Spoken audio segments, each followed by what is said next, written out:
Could I just mention one thing really quick? And I know you've already mentioned it, but I'm still outraged at this Turkish beating these. That we should throw their ambassador the hell out of the United States of America.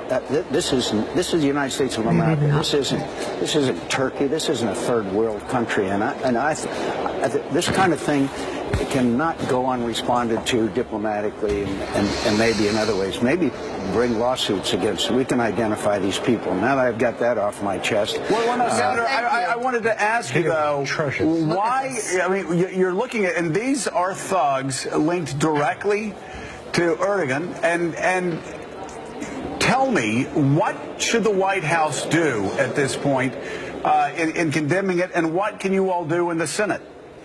First of all, as I say, I'd throw the ambassador out. And these are not just average people that did this beating. This is Erdogan's security detail.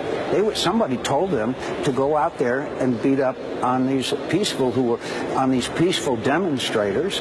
And I think it should have repercussions, including identifying these people and bringing charges against them. After all, they violated American laws in the United States of America. So, look, you cannot have that happen in the United States of America. People have the right in our country to peacefully demonstrate, and they were peacefully demonstrating.